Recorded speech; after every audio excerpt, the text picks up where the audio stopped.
कचिदपि स देवासुरनरे विवर्तन्ते नित्यम् जगति जयिनो यस्य विशिखा स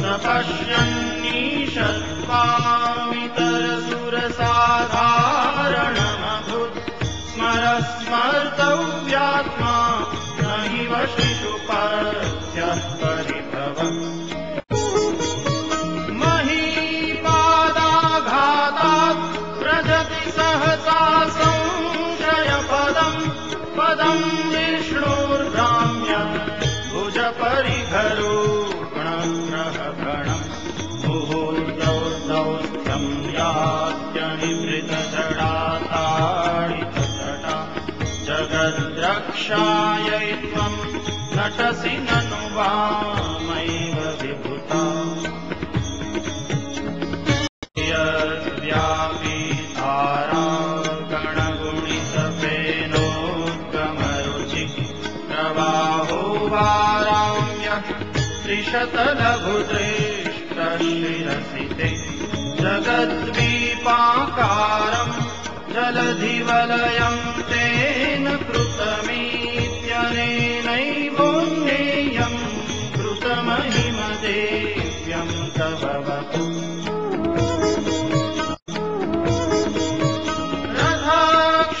रथक्षोणीयन्तम् शतधृतिरगेन्द्रो धनुरथो रथाङ्गे चन्द्रार्कौ रथचरणपाणिशरदिति विभक्षोस्ते तोयम् त्रिपुरतृणमाडम्बरविधिर्विधेयै क्रीडन्त्यो न खलु परतन्त्रा प्रबुधियम् हरिस्ते साहस्रम् कमलबलिमाधाय पदयो यदेको नेतस्मिन् निजमुदहरन् नेत्रकमलम् गतो भक्त्युद्रेक परिणतिमसौ चक्रवपुषा त्रयाणाम् रक्षायै त्रिपुरहर जागर्ति जगताम्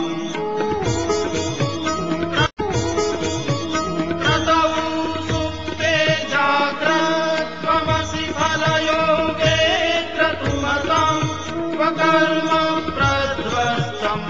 फलति पुरुषाराधनमृते ततस्त्वाम् सम्प्रेक्ष्य क्रतुषु फलदानप्रतिभुवम् श्रुतौ श्रद्धाम् बद्ध्वा द्रुतपरिकर कर्म सुजनम् क्रियादक्षो दक्ष क्रतुपतिरधीशस्तनुभृताम् ऋषीणामार्तेज्यम् शरणदसदस्यासुरगणम् क्रतुभेषस्पत्तः क्रतुफलविधानौ व्यसनिनो ध्रुवम् कर्तु श्रद्धा विधुरमभिचाराय हिमखा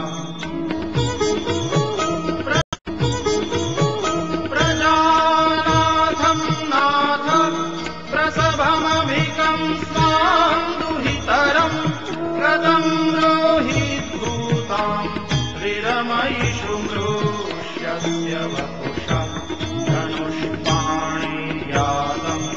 दिवमपि सपत्राकृतममुम् ससन्तन्तेऽद्यापि यजति न मृगौ व्याधरभसन् स्वलावण्याशंसा धृतधनुषमह्नाय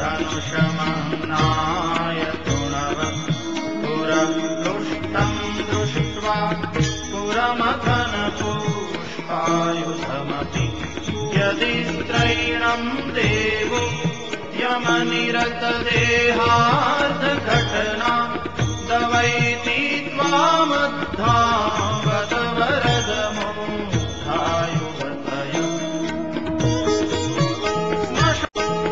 श्मशानेष्वा क्रीडा स्मरहर पिशाचा सहचरा श्चिता भस्मालेप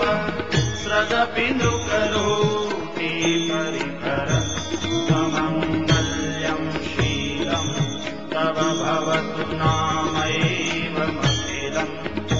चापि स्मर्तॄणां वरद परमं मङ्गलमसि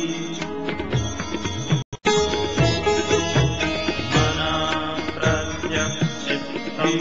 सविधमवधायात्तमरुतं प्रहृष्यद्रोमाण प्रमदसलिलात् संगितदृशम् यदान्तोक्याह्लादम् हृदैव निमज्ज्यामृतमये दधन्त्यन्तस्तत्त्वम् किमपि यमिनस्तत्किल भवम् त्वमार्कस्त्वं सोमस्त्वमसि पवनस्त्वं हुतवः त्वमापस्त्वं व्योम त्वमुधरणिरात्मा त्वमिति च परिच्छिन्नामेवं त्वयि परिणता विप्रतुभिरं न वेद्मस्तत्तत्त्वं वयमिह तु यत्त्वं न भवसि स्वयं तिस्रो वृत्तिस्त्रिभुवनमतो तेन पितुरा नकाराद्यैर्वर्णैः त्रिभिरभिदधतीर्णविकृति तुरीयन्ते धाम ध्वनिभिरवरुन्धानमणुभिः समस्तं व्यस्तं त्वां शरणदगुणाद्योमिति पदम् भवाशर्वो रुद्रं पशुपतिरथोग्रस्तः महांस्तथा भीमेशाना द्वितीयदभिधानाष्टकमिदम् अमुष्मिच्छत्केकम् प्रविचलति देवश्रुतिरपि प्रियायास्मै